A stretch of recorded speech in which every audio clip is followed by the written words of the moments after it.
This is a Disneyland original little long-playing record, and I am your story reader.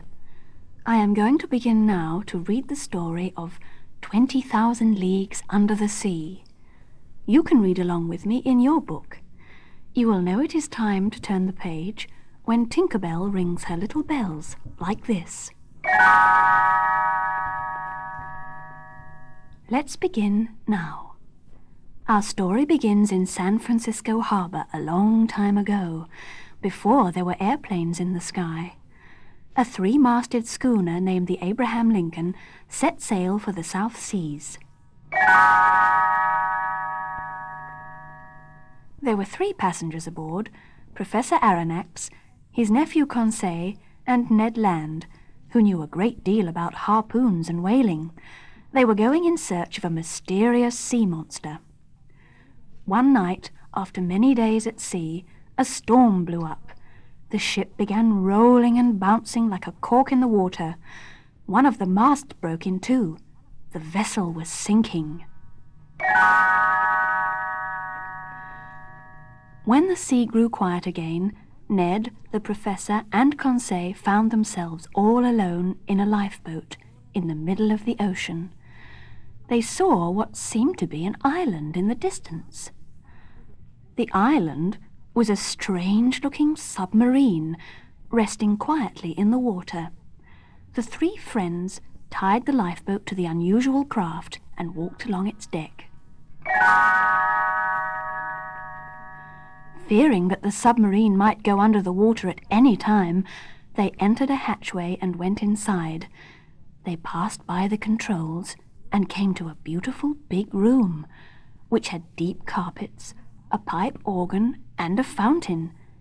Here they were welcomed by a pet seal named Snoopy and a bearded man in an officer's uniform, Captain Nemo of the submarine Nautilus.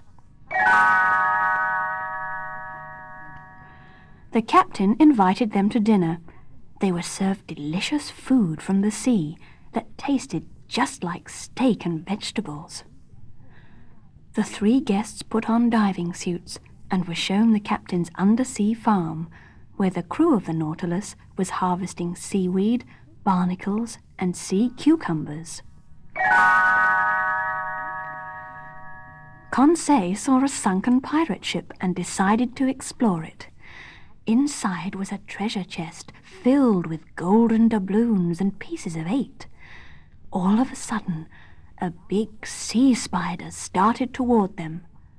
Snoopy the seal swam straight at it and drove it away just in time. When Conseil got back inside the Nautilus, he was still a little frightened. He wanted to go home, but Captain Nemo did not want anyone to leave the submarine. He even locked them inside a cabin while he stopped at a tropical island. Ned and Conseil began to make plans to escape. While Ned searched through the charts in Captain Nemo's cabin, Conseil kept Snoopy quiet by feeding him seaweed cigars. Hoping someone would find them, Conseil put some messages saying "help" into bottles and threw them overboard. Some days later, the submarine ran into a tropical hurricane, as strong as the one which had sunk the Abraham Lincoln. The ship dived deep to get away from the storm, and hit some rocks. The power went off. When the damage had been repaired, it turned out that the ship was deeper than man had ever gone before. Outside were some of the strangest-looking fish in the world. A few had giant humps on their backs. Others were long and skinny. A lanternfish supplied its own light. There was also a giant squid, which coiled long tentacles around the Nautilus. "Call all hands! Prepare to surface!" said Captain Nemo. The captain and his men went above decks to fight the squid. The captain took a harpoon and threw it, but missed.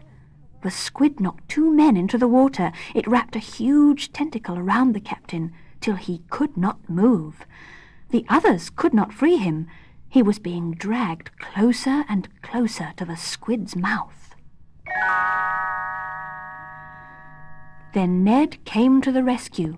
He took a harpoon from one of the crew, threw it, and made a direct hit. The squid let go of the submarine and fell into the water. Ned dived in and freed the captain from the big tentacle. Captain Nemo was grateful to Ned for saving his life and decided to let all 3 travelers return home. He even let Snoopy go along because Conseil liked him so much. They all thanked the captain. Then they set sail in one of the submarine's small boats. A search craft spotted them, and they were rescued. Perhaps someone had found one of Conseil's bottles with a message inside. Whatever the case, Ned, Conseil, Professor Aronnax, and Snoopy were home quite soon from their great adventure.